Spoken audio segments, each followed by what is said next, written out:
Hello viewers, পরীর রাজা পরিচালন চ্যানেলে আপনাদের সবাইকে স্বাগত। তো আজ আমি আপনাদের মাঝখানে শুধুমাত্র ২১ বার দোয়া পড়ে দৌলত পরি হাজির করার সহজ উপায় নিয়ে হাজির হয়েছি। এই দৌলত পরি যদি একবার সাধক হাজির করতে পারে, ওর ঘরে বেসাত ধন দৌলত এই দৌলত পরি ঘরের মধ্যে রেখে দিবে। আর ওই সাধক যত যত ইচ্ছে ততই আপনারা খরচ করতে পারবেন। কোনো দিক দিয়ে আপনাদের কোনো রকম সমস্যা হবে না। যত ধন দৌলত চাবেন এই পরীর কাছে আপনাদেরকে উপহার স্বরূপ আপনাকে ততটাই এনে দেবে। আর এবং ভবিষ্যতে আপনার ভালো খারাপ সব ধরনের কাজ এই দৌলত পরি আপনাকে করে দেবে।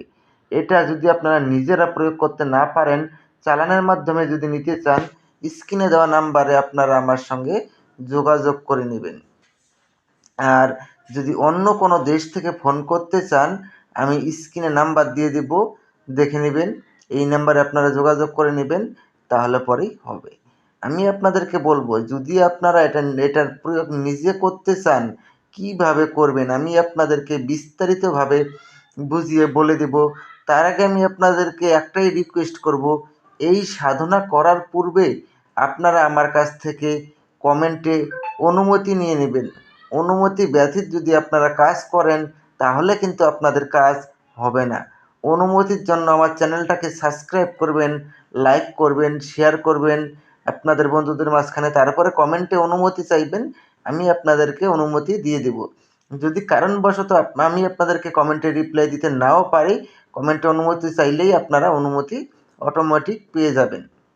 যদি আপনারা আমাকে দিয়ে কাজ করান, তবেই আপনারা আমার সঙ্গে যোগাযোগ করবেন, না হলে আমার সঙ্গে যোগাযোগ করার কোনো প্রয়োজন নেই। কমেন্টে অনুমতি চাইবেন, তাহলে পরেই হবে। আর অনেক ভাই বোনেরা রয়েছেন আপনারা তার মানে ফালতু কথাবার্তা বলেন ফোন করে। আমি তাদের উদ্দেশ্যে বলছি, আমি আপনাদেরকে খারাপ কিছু বলছি না। আপনাদেরকে বলবো, আপনাদেরকে রিকোয়েস্ট, আপনারা ভিডিও দেখে বুঝে তা করুন, কোনো সমস্যা নেই। আপনারা ফোন করে আমাকে কেউ বিরক্ত করবেন না। একটা দোয়া স্ক্রিনে দেখতে পাচ্ছেন, ইয়া রাব্বুল আলামিন।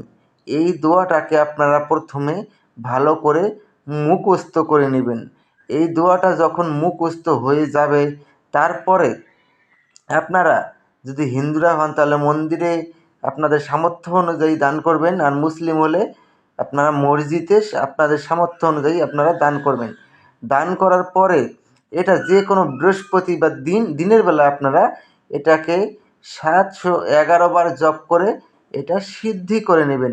সিদ্ধি করে নেওয়ার পরে তারপরের দিন শুক্রবার রাত 10টার সময় আপনারা গোলাপ ফুলের মালা ব্যবস্থা করে নেবেন।